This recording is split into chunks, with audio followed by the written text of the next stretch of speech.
Olá, seja bem-vindo a mais um momento de leitura bíblica. Hoje o nosso objetivo é ler o capítulo 2 do livro de Atos dos Apóstolos. Começamos a nossa leitura ontem, é a segunda fase da nossa jornada de leitura bíblica. Temos 28 capítulos do livro de Atos para lermos juntos. Se tu não começou junto conosco ontem, dá tempo de recuperar e assistir o vídeo anterior e acompanhar o vídeo de hoje e não perder nenhum daqui para frente. Faz isso, né? Acompanha os vídeos, convida um amigo teu para que ele também possa participar e ser edificado pela palavra de Deus. E se tu não é inscrito nesse canal, te inscreve, ativa as notificações para ficar por dentro de todas as novidades, curte esse vídeo e deixa um comentário sobre como tem sido para ti esse tempo de ler a palavra de Deus, de ouvir comentários, de talvez tenha uma explicação que tu nunca teve e como a palavra de Deus tem falado contigo. Vamos lá então? Vou compartilhar o texto aqui. Vamos ler na versão NVI, nova versão internacional. Começa assim, versículo 1. Chegando o dia de Pentecoste, estavam todos reunidos num só lugar. Lembre, no capítulo 1, nós falamos que Pedro relembra, né, que Jesus tinha dito que deveriam estar reunidos num só lugar em Jerusalém, até que Jesus enviasse o Espírito Santo. Então, isso ainda não havia acontecido, eles estavam reunidos num só lugar. Chegando o dia de Pentecoste, inclusive, essa data é então que o judeu comemora o recebimento de Deus, né, das tábuas da lei de Deus. Isso acontece num episódio onde Moisés está no monte, né, e Deus lhe entrega isso, e o povo acompanha no pé do monte, trovões, acompanha fogo, acompanha ventos, acompanha algo bastante diferente, né? Tudo isso está presente naquele dia. E é a festa conhecida pelos judeus como Shavuot, o evento conhecido como Shavuot. E aqui então, chegando o dia de Pentecostes, a festa de Pentecostes, de repente veio do céu um som, como de um vento muito forte, e encheu toda a casa na qual estavam assentados. E viram o que parecia línguas de fogo que se separaram e pousaram sobre cada um deles. Todos ficaram cheios do Espírito Santo e começavam a falar em outras línguas, conforme o Espírito os capacitava. Olha uma semelhança aqui com esse dia que eu relatei antes, né? Quando Deus entrega as leis para Moisés, naquele dia onde há trovões, onde há fogo, onde há vento. Nesse dia onde Deus envia, né, o Espírito Santo sobre os seus apóstolos, sobre os seus discípulos, sobre a igreja, há aqui um som, né, vem do céu, um som como de um vento forte, e depois algo como línguas de fogo que se separam e param sobre eles, e eles então recebem aqui o Espírito Santo. Cada um deles que estava ali, provavelmente ali não estavam só os apóstolos, os 12, mas talvez todo aquele agrupamento de discípulos que nós lemos já no capítulo 1, que eram cerca de 120, talvez todos eles estavam ali reunidos, a igreja do começo, né, primeiro grupo de discípulos, e receberam o Espírito Santo, e diz aqui que passaram a falar em outras línguas conforme o Espírito os capacitava. E aí versículo 5 diz assim: havia em Jerusalém judeus devotos a Deus, vindos de todas as nações do mundo. E eles vinham para Jerusalém justamente pela festa do Pentecostes, pelo dia de Pentecostes. Ouvindo-se o som, ajuntou-se uma multidão que ficou perplexa, pois cada um os ouvia falar em sua própria língua. Olha só o que acontece, né? Os discípulos, os apóstolos começam a falar em outras línguas conforme o Espírito Santo os capacitava, e aquele povo de todo lugar que estava reunido ali começou a ouvir aquele pessoal, né, falando na sua própria língua. Diz aqui que atônitos e maravilhados eles perguntavam: acaso não são galileus todos esses homens que estão falando? Então como ouvimos cada um de nós em nossa própria língua materna? Partos, medos e elamitas, habitantes da Mesopotâmia, Judéia, Capadócia, do Ponto, da província da Ásia, Frígia e Panfilha, Egito e das partes da Líbia próximas a Cirene, visitantes vindos de Roma, tanto judeus como convertidos ao judaísmo, cretenses e árabes. Olha a quantidade de pessoas, o tipo de gente que estava ali, gente de todo lugar, de todo mundo conhecido da época.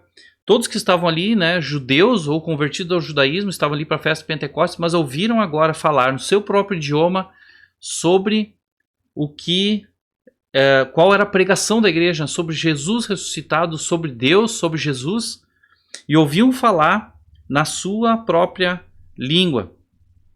E eles acham isso diferente porque eram todos daqui, né, todos nativos galileus falando outros idiomas. E diz aqui que eles, né, nós os ouvimos declarar as maravilhas de Deus em nossa própria língua, atônitos e perplexos. Todos perguntavam uns aos outros o que significa isso. Ficaram então admirados com o que estava acontecendo, mas alguns, como diz o versículo 13, todavia zombavam e diziam, eles beberam vinho demais.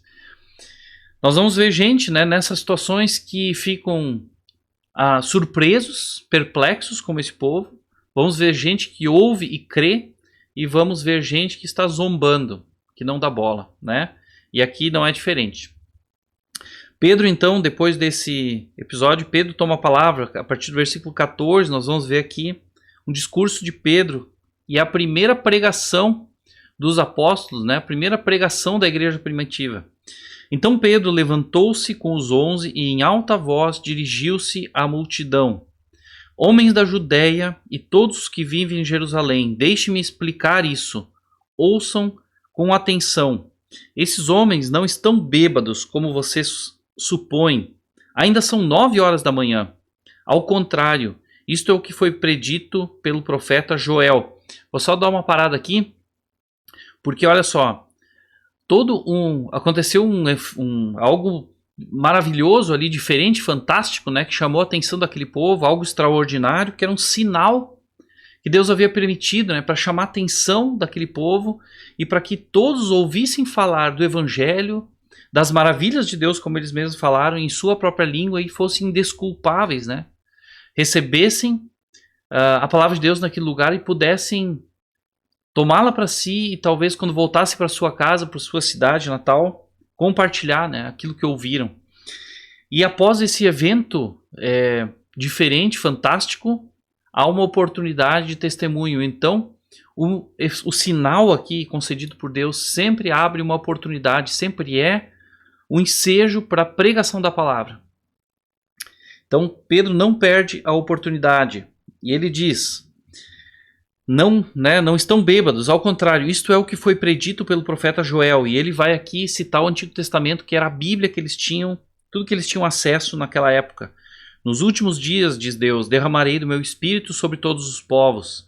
Os seus filhos e as suas filhas profetizarão, os jovens terão visões, os velhos terão sonhos.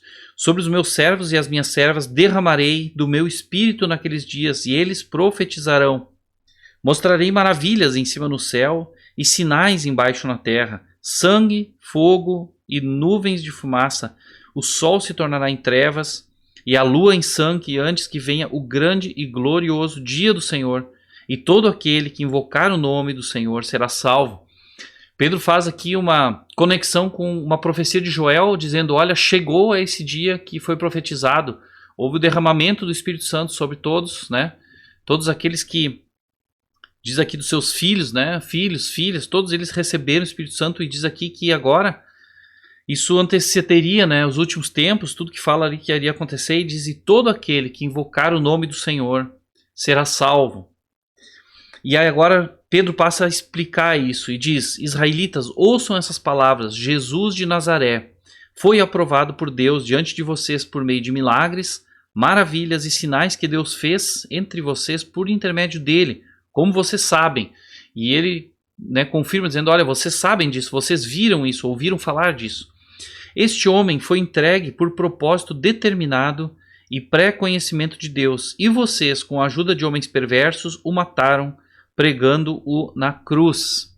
Pedro chama atenção aqui para o fato de que era propósito de Deus, determinado e de pré-conhecimento de Deus, que Jesus seria entregue e seria morto por eles, e Pedro diz, olha, vocês o mataram. Mas deixa claro que isso era propósito de Deus. Mas, e aqui vem a novidade da pregação, né, não a morte só de Jesus, mas o que Jesus tinha dito para eles, que eles seriam testemunhas da ressurreição, e tinha dito que eles deveriam anunciar isso para todos os povos, né? Sejam judeus, sejam da Judéia, da Samaria, ou até os confins da terra, e isso começava a acontecer aqui. Diz Pedro, mas Deus o ressuscitou dos mortos, rompendo os laços da morte, porque era impossível que a morte o retivesse. E agora Pedro vai citar o que Davi escreve, né? Uma profecia de Davi aqui. Eu sempre via o Senhor, a respeito dele disse Davi, eu sempre via o Senhor diante de mim, porque ele está à minha direita, não serei abalado. Por isso o meu coração está alegre e a minha língua exulta, o meu corpo também repousará em esperança, porque tu não me abandonarás no sepulcro, nem permitirás que o teu santo sofra a decomposição. Tu me fizeste conhecer os caminhos da vida e me encherás de alegria na tua presença.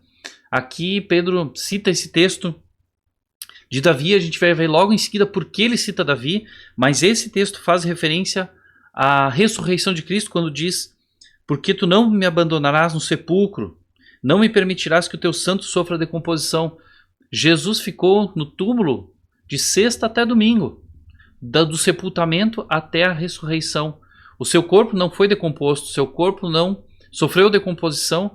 Jesus ressuscitou com o seu corpo ali, teve um corpo transformado, um novo corpo, e nós vimos isso no final do Evangelho de Lucas, né? As coisas que aquele novo corpo que Jesus tinha poderia fazer, mas ainda assim era o seu corpo. Jesus se apresentou de forma corpórea, Jesus comeu com os discípulos, Jesus foi tocado por eles, mas esse corpo de Jesus tinha propriedades que o nosso não tem. Jesus sumia de uma hora para outra, Jesus apareceu de uma hora para outra, Jesus pôde aqui, a gente viu a ascensão de Jesus, né? Jesus subiu aos céus, e isso são coisas que nossa limitação do nosso corpo não permite, né? São indícios de um corpo glorificado, de como será o nosso corpo na ressurreição também. Mas Jesus então estava num corpo, mas não decomposto, e essa profecia de Davi dizia isso, né? Irmãos, posso dizer com franqueza que o patriarca Davi morreu, e foi sepultado, seu túmulo está entre nós até o dia de hoje, mas ele era profeta, e sabia que Deus lhe prometera sob juramento que poria um dos seus descendentes no trono. E essa é a conexão que Pedro estava fazendo aqui com Jesus. Jesus era descendente de Davi, a partir de José, seu pai, da linhagem, né? Então da família de Davi, sendo, portanto, né, da linhagem, herdeiro do trono. Prevendo isso, falou da ressurreição do Cristo, né? Davi falou da ressurreição, que não foi abandonado no sepulcro e cujo corpo não sofreu decomposição. Deus ressuscitou este Jesus, e todos nós somos testemunhas desse fato. Exaltado à direita de Deus, ele recebeu do Pai o Espírito Santo prometido e derramou o que vocês agora veem e ouvem. Pois Davi não subiu aos céus, mas ele mesmo declarou: o Senhor disse ao meu Senhor, senta-te à minha direita, até que eu ponha os teus inimigos como estrado para os teus pés. Portanto, que todo Israel fique certo disso. Este Jesus a quem vocês crucificaram, Deus o fez Senhor e Cristo. Quando Pedro cita novamente Davi dizendo que o Senhor disse ao meu Senhor, ele diz, olha, Davi se referia a Jesus como seu Senhor, mas se ele era seu descendente, e Jesus, né, já tinha falado isso, a gente já vê isso no Evangelho de Lucas, se Davi sendo anterior, o ancestral, se refere ao seu descendente como Senhor, logo ele reconhece que Jesus lhe é anterior. Jesus pré-existia ao próprio Davi. Então Davi reconhecia a divindade de Jesus. E aqui ele cita isso, olha, Davi mesmo reconhecia a divindade de Jesus. Jesus já é rei, né? Jesus já existia, Jesus é Deus, está no céu. Jesus é rei também pela linhagem de Davi.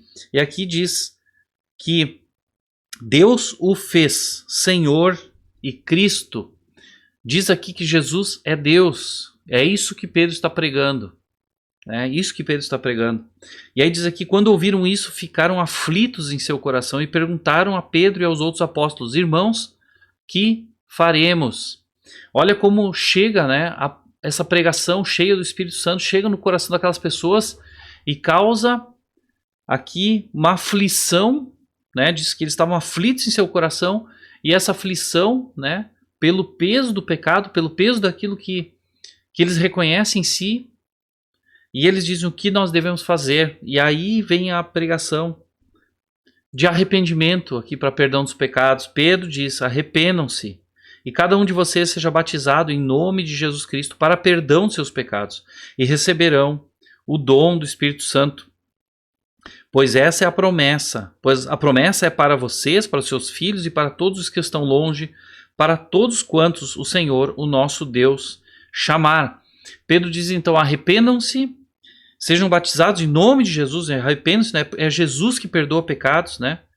Em nome de Jesus para perdão dos seus pecados, e vocês receberão nesse momento, né? Receberão a partir do arrependimento e perdão dos pecados, receberão o dom do Espírito Santo. Essa é a promessa para vocês. E a promessa continua até hoje para todo aquele que se arrepende dos seus pecados, confessa Jesus como Senhor, pede perdão, recebe o perdão de Deus através de Jesus, pelo que Jesus fez na cruz, pelo sacrifício que Jesus fez, que foi capaz de pagar, né, a dívida que era nossa como pecadores, aquele sem pecado, né, o justo morreu pelos injustos, sendo capaz de satisfazer a justa justiça de Deus, e agora pode nos perdoar os pecados e nos selar com o seu Espírito, assim como eles receberam o Espírito Santo aqui. Naquele primeiro dia, o Espírito agora passava a habitar na sua igreja, a habitar nesse mundo, e sendo agora a habitação dele o nosso coração, quando recebemos, né, a Jesus e somos selados com o Espírito Santo.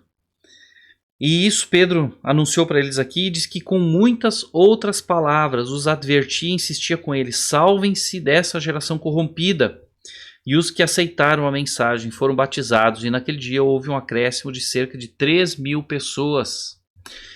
Esses, os que decidiram, né, que aceitaram essa palavra, se arrependeram dos seus pecados, foram batizados e passaram a fazer parte do corpo de Cristo, se unindo àquela igreja. 3.000 pessoas num único dia. Imagina a multidão que estava ali, ouvindo o que Pedro pregava.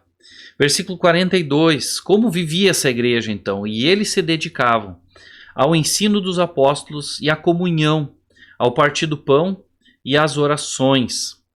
Esse versículo resume o que seria para nós uma igreja vivendo o propósito de Deus para ela, né? Dedicavam ao ensino, ou seja, o ensino da palavra. Eles se dedicavam, eles buscavam aprender da palavra, eles ensinavam uns aos outros, advertiam uns aos outros, né, a observar o caminho de Deus, a andar segundo o que Jesus ensinou. O ensino dos apóstolos aqui era aquilo que Jesus havia ensinado os apóstolos transmitiram àquelas pessoas, os primeiros cristãos. Se dedicavam então ao ensino, também à comunhão, ao viver juntos, ao ter coisas em comum, ao relacionamento, ao nós, né? A não sermos só eu, os meus interesses, a minha vida, mas os nossos interesses, a nossa vida, o que nós vamos fazer juntos. Eles tinham aqui a percepção da urgência, né? Jesus subiu ao céu, há uma missão aqui e Jesus vai voltar. Quando isso vai ser, eles não sabiam, mas eles tinham essa percepção de senso de urgência e de viver a comunhão, de viver próximos.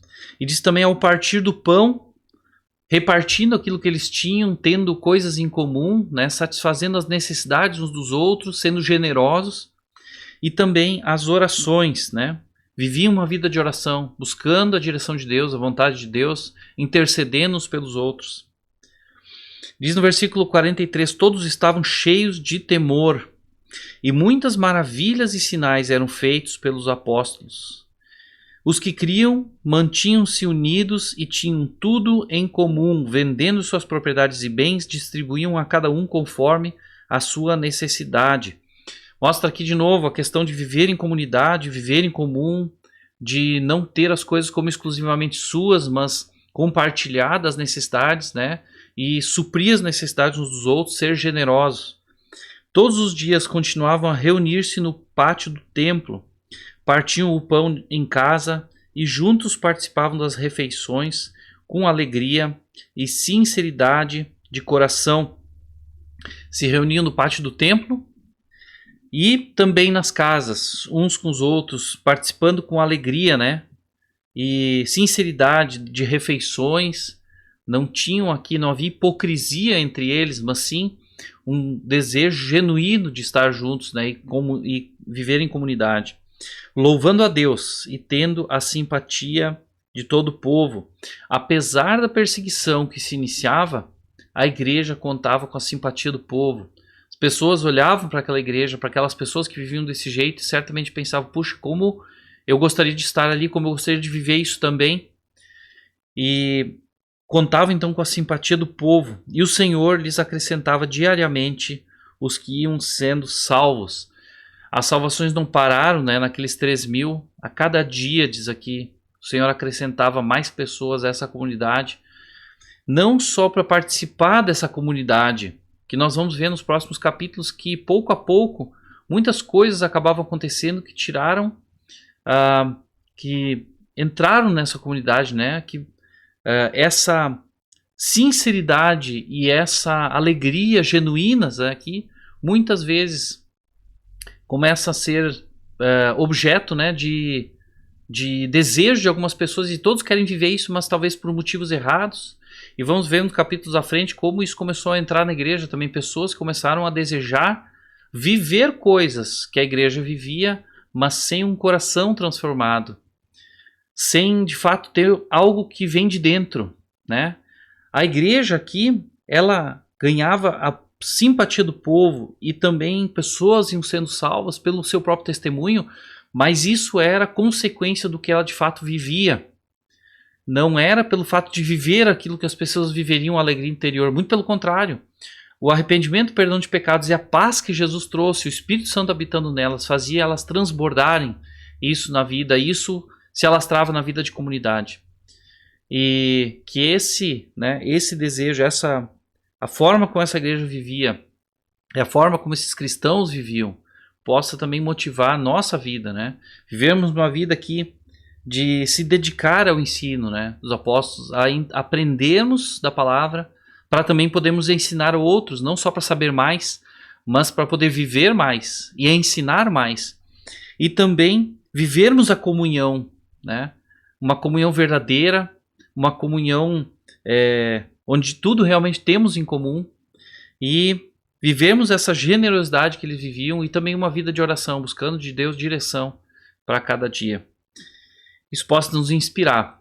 Amanhã faremos a leitura do capítulo 3 do livro de Atos. Fica com a gente. Se tu não assistiu o capítulo 1, ainda dá tempo. Assiste lá para poder acompanhar conosco a partir de amanhã o capítulo de número 3. E persevera até o final. E até mais.